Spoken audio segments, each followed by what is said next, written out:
비하인드 스토리입니다. 비하인드 스토리가 좀 재밌어요. 원래 그렇죠. 이거 다 끝나고 나서 저기 JTBC 이런 데 보면 비하인드 해가지고 소셜 미디어 하잖아요.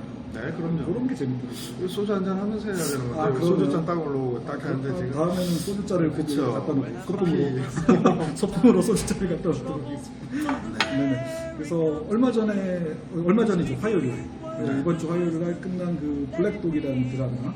네, 그거 저 애청자였는데 선생님께서도 애청자. 아, 그럼요. 관심 있게 보셨고 학교 현장을 다뤘기 때문에 대치고등학교 나오는데 이제 물론 허구인 학교이긴 한데 사립이죠. 사립이죠.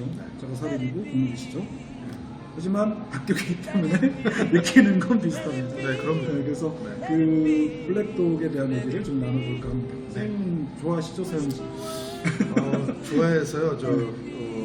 제 방이나 본방 볼 때 아, 서현진 나오는 걸 제가 카메라로 찍어서 거기까지 되셨죠? 소장까지 가지고 있었고요. 아, 그래요? 또 매니아시네. 어떤 슈트를 입었는지 거기까지. 찍어서 어떤 색상을 좋아하는지를 따서 이제 나중에 보모 제가 쓸 때 그 색상을 쓰려고요. 정말 그 정도면 저보다 너무 매니아신데 서현진 님도 혹시 이거 보시면 네. 바로 피드백 주시길 바랍니다. 네, 연락 주세요. 그래서 뭐 저희 방송 널리 알려지고 또 이 좋은 내용들을 같이 공유할 수 있고 얘기 나눌 수 있으면 좋죠. 네, 그래서 거기에 나오는 주제가 네. 선생님 아시다시피 이제 좀 네. 깊이 있는 주제죠, 사실은. 그렇게 다루기는. 아픔도 많죠. 네, 그렇죠. 아픔 있는 주제인데 거기 기간제 선생님으로 나오시잖아요. 서현진 내공이 기간제 선생님이죠. 고한을 선생님. 네. 고한을 선생님 마지막에는 이제 저 임용이 돼가지고 대치고를 떠나서 이제 떠나서 국립학교로 다른 가는 데. 네, 선생님 국립으로 이제 가시는데 이제 다시 모여서 선생님들하고 이제 추억을 얘기하고 이렇게 하시더라고요. 네. 그 기간제 문제가 하루 이틀 문제는 아니고 저도 사실 기간제를 거쳐 봤거든요. 아유, 힘들죠. 아, 아픔이 있죠. 아픔이 좀 아유, 기간제 안 눈물 나죠. 안 되겠죠. 이렇게 초창기에 들어가서 제가 기간제는 안 하고 안 해보셔서 들어왔는데 아픔을 모르시면 네. 사실 죄송합니다. 깊이를 뭐 정하기 힘들지만 또 이제 가족 중에 또 네. 느낌도 또 있으신다고 제가 얼핏 들었어요. 네, 그래서 기간제 선생님들의 아픔을 네. 이제 그 블랙독 상영 초기에 네네.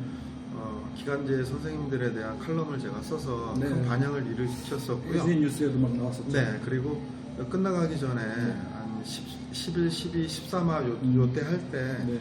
기간제 선생님들에 대한 칼럼을 또 썼었거든요. 아, 그랬더니 블랙독 그 사이에 한 두 편의 기간제 선생님들 칼럼을 썼습니다. 네네. 그래서 기간제 선생님들의 그 차별적인 요소와 네네. 또 정규 선생님들과 기간제 선생님들 간의 고용의 불안정에 대한 문제에 있어서 학교 내에서 보이지 않는 알력과 갈등, 업무 분장의 문제, 정말 그다음에 업무 분장 나왔습니다. 네, 그다음에 돈 그 성과급 성과급이나 나왔습니다. 금평 뭐 다양한 것들에 있어서 비정규직이기 때문에 네. 기간제 선생님들은 정규 선생님들과 똑같이 일을 하지만 세월호에서도 또 큰 참사로 우리 또 거기서 하늘나라에 가신 네, 선생님 선생님이 계시잖아요. 계시니까, 네네. 근데 결국에는 이제 헌법소원까지 했지만 제대로 된 그 보상을 못 받았잖아요. 네네. 너무 아프고 슬픈 과거인데 아직도 고쳐지지 못했거든요.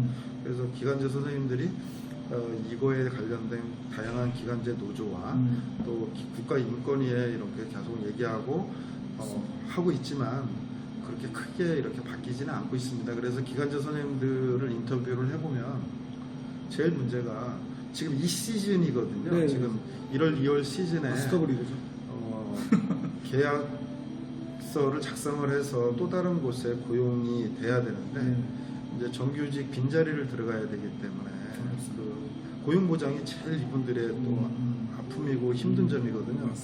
무려 20장에 이르는 그 서류 목록을 내야지 또 지원서부터 해가지고 각종 서류가 많지 않습니까? 그 서류를 공립이든 사립이든 내야 되고 또 가서 1차 서류 전형 합격하면 수업 시연하고 면접 봐야 되고 떨어지면 다른데 또 내야 되고 또 내야 되고 또 내야 되고 심지어는 뭐 20개, 30개, 40개 이상 낸 기간제 선생님들도 많이 봤거든요.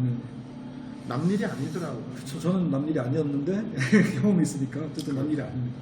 아픔이 많은 드라마라서 그 드라마 처음에 시작할 때도 그렇죠. 처음에 시작할 때 그 터널에서 폭파 장면 할 때 거기도 이제 기간제 선생님께서 이제 아이를 구하기 위해서 들어가셨다가 이제 죽고 그리고 그 아이가 자라서 또 기간제 선생님 되고 뭐 이런 대를 이어서 그러게 고용 불안이 된 그게 아픔이 대물림 안 됐으면 좋겠고요. 네.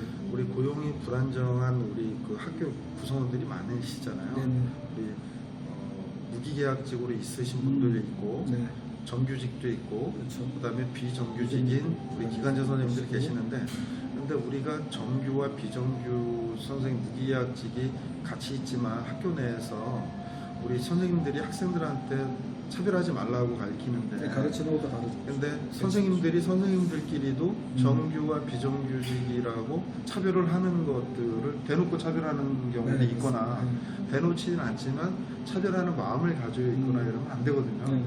그런 것부터 우리가 문화에서 많이 잡았으면 좋겠습니다. 차별, 그렇죠. 아이들 차별 얘기하시니까 거기 이카루스라는 이제 특별반이 나오는데 네. 거기에서 이제 보니까 그 학생들한테 이제 차별적으로 가르친다고 학생들이 막 반발하거든요. 반발할 수밖에 그런데 없죠. 그 성과급 받은 선생님들이 그 아이들의 마음이 이해가 된다고 나는 이렇게 받았는데 이런 얘기를 하면서 서로 이렇게 이해가 되는 정도죠.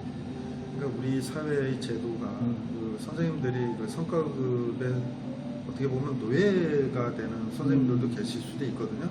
노예는 아닌데 그 성과급을 더 받기 위해서 이렇게 기피 업무를 하다 보니까 성과급이라도 더 받고 싶은 그런 또 네. 충동도 생기기도 하고 네. 업무 분장할 때 그거를 고려해서 그렇죠. 하다 보니까 좀 아픔이 있어요. 금평, 성과급, 그다음에 이런 걸 통해서 나중에 승진체제 아까 말씀하신 승진 문제 많지 않나요? 저는 대학 총장들도 누구나 그 대학의 교수가 네. 직선제로 해가지고 뽑잖아요. 총장하고 네. 순환보직하고 내려오잖아요. 네, 그렇죠. 학교도 마찬가지로 유 선생님이나 최우성 선생님이 돌아가면서 교장하고 네, 다음에는 선생님 하시고 내려오면 그냥 평교사 하면서 그렇죠. 좋네요. 그런 시스템으로 가야지 네. 교장이 되면 그 권위를 가지고 이게 찍어 누르는 그런 승진 체제는 아니라고 보고요.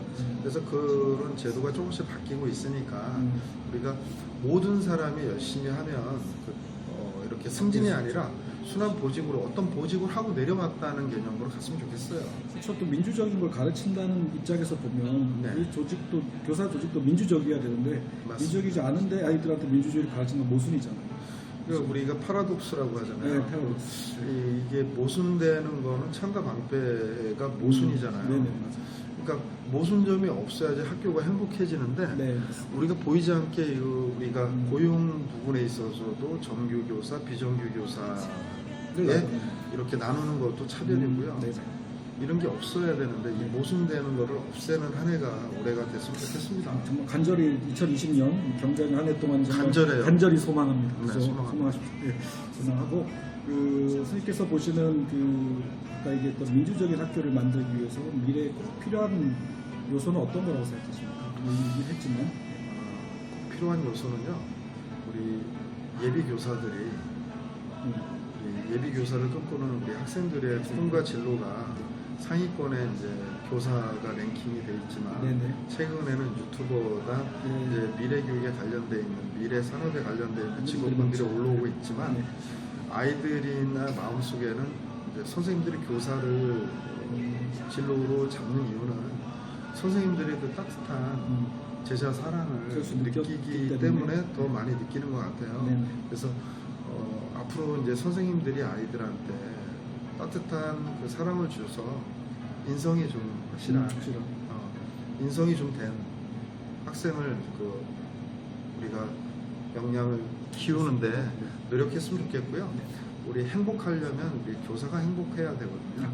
선생님들이 행복하려면 선생님들이 잡무에서 좀 해방이 돼야 되고 교육 행정 문제가 네네. 그리고 선생님들이 업무가 아이들이 수업과 생활지도만 가르칠 수 있고 그거 해도 지도했으면 좋겠습니다. 제대로 하려면 시간 모자라던데.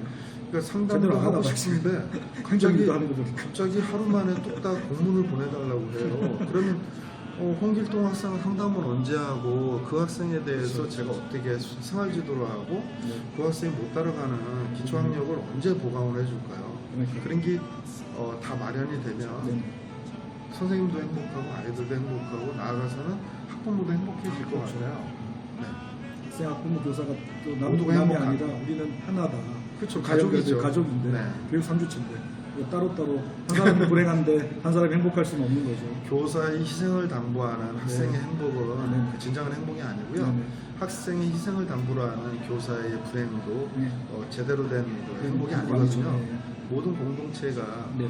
행복해야지 그 시너지 효과가 일어날 수 있거든요. 네, 그렇습니다. 그래서 교권과 인권이 보장되는? 보장되는 그다음 학부모의 또 권리도 보장되는 네. 그런 학교가 행복한 학교가 된다고 보고요. 네. 행복한 학교가 되면 자연적으로 발생하는 학교 폭력이나 뭐 인성이 안 좋다는 이런 거는 다 해결이 될 수 있을 거라고 봅니다. 네. 그래서 이 비하인드 스토리니까 좀 이렇게 가볍게 하는데 선생님들이다 보니까 그러게요. 저희가 뭐 이렇게 대화가 좀 약간 항상 그 교훈적이 돼서 재미가 없을 수도 있는데 하지만 이게 되게 중요한 얘기고요. 네, 맞습니다. 기본적으로 저희가 중요하게 생각하고 미래 교육을 바꾸는 방법이기 때문에 네. 많은 학부모, 학생, 교사 여기 지금 듣고 있는 우리 채널의 시청자분들이 많이 공감해 주시면 저는 뭐 그걸로 가장 큰 보람을 얻지 않을까. 네, 맞습니다. 우리 기간제 선생님들 아픔과 슬픔과 힘든 점이 많거든요. 우리가 보듬어주고 같이 갈 수 있도록 우리 학교 내에서만큼은 차별하지 않도록, 아니 학교 밖에서도 차별하지 않도록 그렇게 우리가 만들어 갔으면 좋겠습니다. 애청자 여러분 도와주세요.